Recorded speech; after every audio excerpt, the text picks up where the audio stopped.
Selamat siang Dewan Juri yang terhormat dan teman-teman yang berbahagia. Sebelumnya perkenalkan saya Kadina Sabita Muira sebagai pembicara pertama dalam tim untuk posisi perdebatan hari ini, yaitu penggunaan AI dalam bidang pendidikan.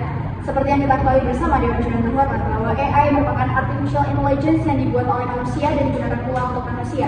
Bahkan di banyak negara maju, beberapa daerah di Indonesia AI telah dimanfaatkan sebagai tutor digital yang tersedia 24 jam. Dan menurut data di UNESCO tahun 2023, penggunaan AI dalam pendidikan membantu menjangkau siswa-siswa di wilayah tertinggal dengan materi interaktif yang dapat diakses lewat aplikasi dengan bahkan tanpa koneksi penuh. Untuk itu saya sebagai tim pro sangat setuju terhadap mosi perdebatan hari ini. Terima kasih. Baik, selamat siang Dewan Juri yang terhormat dan teman-teman yang berbahagia. Perkenalkan, saya Nafis Muhammad Ihsan sebagai pembicara kedua dalam tim pro kali ini. Apa yang disampaikan pembicara satu sangat relevan dengan mosi perdebatan hari ini. Saya ingin menambahkan argumen bahwa selain itu, AI mampu mendeteksi pola belajar siswa dan menyesuaikan konten yang diberikan. Ini bukan sekedar mempermudah, tetapi mengedepankan prinsip diferensiasi pembelajaran, yaitu menyesuaikan pengajaran dengan kebutuhan tiap anak.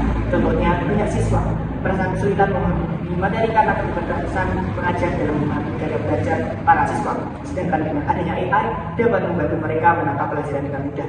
Ini membuat pembelajaran lebih efisien dan inovatif karena mereka mengalami proses belajar lebih mudah, tapi juga lebih adil, personal, dan inklusif bagi semua peserta didik. Terima kasih. Selamat siang Dewan Juri yang terhormat dan teman-teman yang berbahagia. Perkenalkan saya Fikri Sulfana sebagai pembicara tiga dalam tim pro. Saya ingin mengelaborasi argumen dari pembicara 1 dan 2 terkait dengan penggunaan AI dalam pendidikan. Penggunaan AI dalam pendidikan dapat membantu menjangkau siswa dari wilayah tertinggal dengan materi interaktif yang dapat diakses dengan aplikasi ringan. Contoh konkretnya adalah saya pribadi saat berada di sekolah dasar merasakan perbedaan yang sangat signifikan dari segi metode pembelajaran dan kualitas guru yang berbeda dengan wilayah perkotaan. Dengan adanya AI kita dapat mengadaptasi metode pembelajaran yang sesuai dengan kemampuan siswa sehingga kita dapat mengejar ketertinggalan. Selain itu, AI juga memudahkan guru dalam analisis hasil belajar dan pengelolaan nilai dan bahkan pengembangan materi seperti bahan pembelajaran yang lebih efektif. Terima kasih. Selamat siang Dewan Juri yang terhormat dan teman-teman yang berbahagia. Sebelumnya perkenalkan saya Kadina Sabita Muira sebagai pembicara pertama dalam tim kontra untuk masuk perdebatan hari ini, yaitu penggunaan AI dalam bidang pendidikan. Dewan Juri yang terhormat, saya sudah menggarisbawahi dua argumen yang berasal dari tim pro yang tidak sesuai dengan realita. Yang pertama adalah AI dapat menjangkau siswa-siswa di wilayah tertinggal, dan yang kedua adalah dapat diakses tanpa koneksi penuh.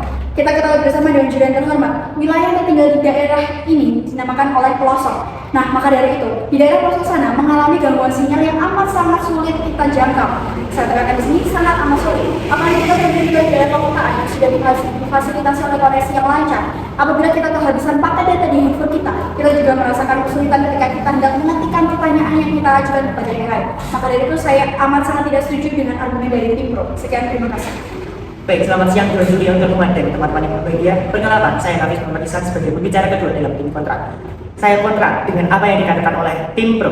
Kita ketahui bersama kemampuan AI dalam mendeteksi pola belajar dan menyesuaikan konten belum sepenuhnya detail. Sistem AI hanya bekerja berdasarkan data dan pola perilaku yang terekam tanpa mempertimbangkan faktor emosional, konteks sosial, dan kondisi psikologi siswa secara mendalam.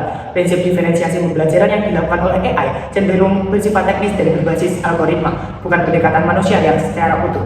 Selain itu, kalau semua materi disesuaikan otomatis oleh AI, siswa bisa saja jadi terlalu nyaman dan tidak belajar menghadapi tantangan yang baru. Mereka hanya disuguhkan cara belajar yang terbiasa, bukan yang terbaik untuk jangka panjang. Padahal ada belajar butuh rasa tidak nyaman supaya bisa tumbuh. Terima kasih. Selamat siang Dewan Juri yang terhormat dan teman-teman yang berbahagia. Perkenalkan, nama saya Fikri Sulfana sebagai pembicara ketiga dalam tim kontra. Izinkan saya menanggapi argumen dari tim pro, yaitu dengan adanya AI, guru dimudahkan dalam analisis hasil belajar, pengelolaan nilai, dan bahkan pengembangan materi seperti bahan pembelajaran yang lebih efektif dan inovatif. Dalam hal ini justru guru secara tidak sengaja mengakses secara berlebihan dan menghambat kreativitas yang murni dari pemikiran guru itu sendiri. Kemudian dapat ditarik kesimpulan apa manfaat menemukan jenjang perguruan tinggi bagi guru apabila guru tidak dapat menyalurkan kreativitasnya dalam sistem pembelajaran yang mana selanjutnya guru memberikan contoh kepada siswa agar siswa terpacu untuk mengembangkan kreativitas mereka masing-masing. Terima kasih. Selamat siang Dewan Juri yang terhormat dan teman-teman yang berbahagia. Sebelumnya perkenalkan saya Kadina Sabita Muira sebagai pembicara pertama dari tim netral untuk masuk perdebatan hari ini, yaitu penggunaan AI dalam bidang pendidikan. Saya di sini bertugas untuk mengetahui argumen baik dari tim pro maupun tim kontra, dan saya menyimpulkan bahwa masalah utama yang saya temukan adalah koneksi jaringan. Tim pro mengatakan bahwasannya AI menjangkau siswa-siswa di wilayah tertinggal tanpa koneksi penuh, dan tim kontra mengatakan bahwasannya wilayah-wilayah pelosok yang dikonsisten di sini mengalami kesulitan jaringan pada realitanya. Baik, saya dapat menyimpulkan bahwasannya penanganan yang tepat untuk hal ini adalah pemerintah harus segera menggencarkan gerakan di mana di sini perbaikan sinyal untuk seluruh daerah-daerah di pelosok. Karena nyatanya di daerah pelosok tidak hanya semua bagian-bagian daerah, tapi hanya beberapa daerah saja yang mengalami kesulitan jaringan sehingga tidak bisa mengakses AI, terutama dalam hal bidang pendidikan. Maka dari itu, saya sebagai tim netral menyarankan hal tersebut. Sekian, terima kasih. Baik, selamat siang Dewan Juri yang terhormat dan teman-teman yang berbahagia. Perkenalkan, saya Nafis Muhammad Ihsan sebagai pembicara kedua dalam tim netral kali ini. Menanggapi kedua argumen dari tim pro dan kontra, saya menyimpulkan bahwa di satu sisi AI memang membawa manfaat besar dalam menyesuaikan pembelajaran dalam kebutuhan siswa, tapi di sisi lain kita juga harus melihat kenyataan bahwa AI tetaplah alat yang bekerja berdasar data dan algoritma. Paling tidak, seorang pengajar mempunyai gaya belajar tertentu yang fleksibel. Contohnya seperti adanya tes VAK atau visual, auditory, dan kinestetik sebelum melakukan pengajaran agar mereka bisa tahu langsung melihat gaya belajar mereka sebenarnya dalam siswa, menyesuaikan penjelasan pengajaran di tengah-tengah kelas atau menyampaikan materi dengan pendekatan lebih profesional. Terima kasih.